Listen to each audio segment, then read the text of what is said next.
25 বছর হলে তখন যে আমার জামাইও তো আর এখন আমার চাহিদা সে পূরণ করতে পারে না, কিছু দেয় না। তো তার বয়স হয়ে গেছে, তখন আমার চাহিদা পূরণ করতে হলে আমার আমি কিছুভাবে পারি না থাকতে, কিছুভাবে পারি না, কোনো কিছু না, খাওয়াতে সুখ নাই, বইতে সুখ নাই, কোনো দিকে চাহিদাও পূরণ করতে পারে না। যে একদিকে চাহিদা পূরণ হলো, অন্যদিকে না হলো মেয়েরা থাকতে পারলো, সে কোনো দিকেই পারে না। আসসালামু আলাইকুম, আমার নাম সাথী, আমার বাড়ি জামালপুর। তো আমার জীবনে একটা ঘটনা ঘটেছে, সেটা আপনাদের মাঝে তুলে ধরার চেষ্টা করতেছি। তো আমার আমার যখন বয়স 14 ছিল, তো তখন আমার মা বাবা অনেক সুন্দর ছিলাম, অনেক স্মার্ট ছিলাম। তখন আমার মা বাবা তখন আমার একটা 45 বছর ছেলের সাথে বিয়ে দেয়। বিয়ে দেওয়ার পর এভাবে দিন কাটতে থাকে, ভালো কাটতে থাকে। কিন্তু সে যখন বাসরাতে গেল, তখন আমার অনেক কষ্ট হয়। 14 বছরের মানুষ, আমি তার সাথে মিলন করতে পারি না, তখন সেও আর বয়স্কর, সেও আর থাকতে পারে না। তো আমি বলি, তুমি যে আমার সাথে থাকবা, আমার তো অনেক কষ্ট হয়, তো কষ্ট হলে আমি থাকতে পারবো না, যাও, এগুলো বলে। আচ্ছা, এই এমনি এমনি দিনকাল চলতে থাকে।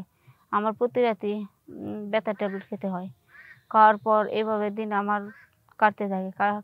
কাটতে থাকলে একদিন হঠাৎ করে এভাবে দিন যেতে থাকে। তখন আমার জামাইয়ের বয়স হয়ে যা 70-এর মতন, আমার বয়স হয়ে যা তখন 25 বছর। 25 বছর হলে তখন যে আমার জামাইও তো আর এখন আমার চাহিদা সে পূরণ করতে পারে না, কিছু দেয় না। তো তার বয়স হয়ে গেছে, তখন আমার চাহিদা পূরণ করতে হলে আমার আমি কিছুভাবে পারি না থাকতে, কিছুভাবে পারি না, কোনো কিছু না, খাওয়াতে সুখ নাই, বইতে সুখ নাই, কোনো দিকে চাহিদাও পূরণ করতে পারে না। যে একদিকে চাহিদা পূরণ হলো, অন্যদিকে না হলো মেয়েরা থাকতে পারলো, সে কোনো দিকেই পারে না। তো তার জন্য আমি তাকে তার কাছ থেকে সরতে সরতে আমি চেষ্টা করি। কারণ ওর টাকা পয়সা অনেক কিছু ছিল বিদায় আমার বাবা আমার যুবতী কালে ওরে 14 বছর বয়স যখন হয়েছে, তখন তার কাছে বিয়ে দিছে। তো বিয়ে দিছে টাকা পয়সা লোভে, আমার মা বাপে বিয়ে দিছে। তো যখন তার 70 বছর হলো, তখন ও আমার কোনো দিকে চাহিদা তার পূরণ করতে পারলো না। তখন তার কাছ থেকে আমি আস্তে আস্তে সরার চেষ্টা করার পরে আমি আমি আমার মতো থাকি, তার মতো থাকে। তো আমি ঢাকা আসি, ঢাকা এসে একটা ভালো একটা জব করে আমার মতন আমি থাকি, ভালো মতো চলতে পারতেছি, খাইতে পারতেছি। তো একদিকে না পারলেও সমস্যা নেই। তখন এটা বুঝে আমি করতেছি, আমি বলে আমার লাইফ যে না সেটেল করবো, সেই জন্য আমি আর বাড়ি যাব না। বাড়ি থেকে টাকা পয়সা লুবে একটা 70 বছর বয়সের সাথে বিয়ে দিছে, তো আমি কেন বাড়ি যাব, এমন মা বাবার কাছে কেন যাব, ওদেরকে টাকা পয়সা বানিয়ে আমি দেখাই দেবো। তখন আমি এই জিদ করে আসলে তখন আমি একটা জায়গা কিনছি। জায়গা কেনার পরে এটার মধ্যে বাড়ি করছি। বাড়ি করার পরে তখন মা বাবা বুঝতে পারছে, না, এটা আমাদেরই ভুল ছিল, কিন্তু মেয়েটার জীবনটা এভাবে শেষ করে দিলাম, যে একটা 70 বছর ছেলের সাথে বিয়ে দিয়ে আজকে আমার মেয়ের লাইফটাই শেষ হয়ে গেল। কিন্তু তখন যদি না বিয়ে দিতাম, আজকে আমার মেয়ে জায়গা কিনছে, বাড়ি করছে, গাড়ি করছে, কিন্তু আমার মেয়ের জীবনটা চলতেছে। মাত্র আমার মেয়ের বয়স হলো মাত্র 25-26 বছর। তো তখনই তো আমি বিয়ে দিতে পারতাম। আমার বাবা নিজের ভুলটা নিজে স্বীকার করতেছে, ভাবে, মানুষের সাথে বলে। তো আমি শুনি, মানুষ বলে তোর বাবার ভুল, এখন বাবা চিন্তা মানে বুঝতে পারতেছে। তো বুঝতে থাকলে আমার বাবা আমার বাড়িতে থাকে, থাকে। কিন্তু কেউ কি যে একটা টাকা পয়সার লোভে হোক, যেটা লোভে হোক, তার সন্তানকে একটা বয়স্ক ছেলের সাথে বিয়ে দেয়? পৃথিবীর কিছুই হবে না। কারণ একটা মানুষের একটা জিনিসের জন্য বিয়ে দেয়, সেটা হলো চাহিদা মেটানোর জন্য। সব দিকে খাওয়া পরা ভরণ পোষণ সব দিকে চাহিদা মেটানোর জন্য, এটার জন্য বিয়ে দেওয়া হয়। তখন পরে আমি আমার গাড়ি করার পরে আমার আমি আমি একটা তখন আমি একটা তখন ভালো একটা পোস্টে চলে গেলাম। যাওয়ার পরে আমি তখন জব করি। জব করার পর একটা ছেলের সাথে আমার তখন রিলেশনশিপে চলে যায়। তো আস্তে আস্তে তার সাথে আমি রিলেশন শুরু করলাম। শুরু করার পরে এমনি মেসেজ টেসেজ করি, সে আমার কাছে আসে করে। পর আমি বললাম, দেখো আমার আমার জীবনে এরকম একটা ঘটনা ঘটেছে, খুব অল্প বয়সে 14 বছরে।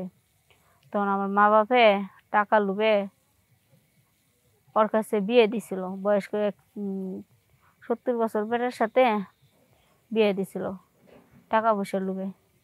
তো আমার তো আর ভাল লাগছিল না, তাই আর আমি এখন কি করব। পরে আমি তার থেকে চলে আসি, খাওয়া পড়া বসন।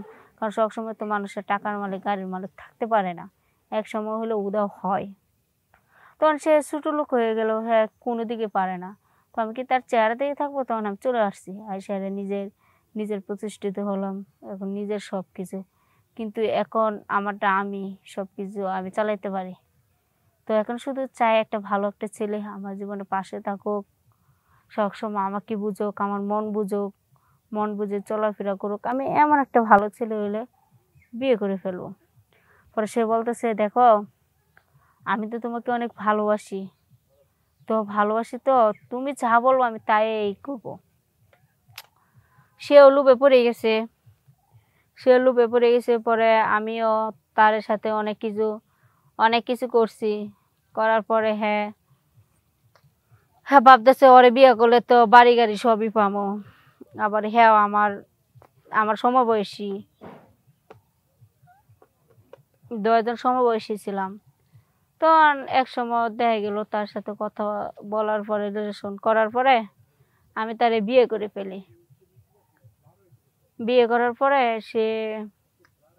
সে টাকা পয়সা ও যে কামা না তা বলবো না, হ্যাঁ জব করে টাকা ইনকাম করে আমার হাতে এনে দে।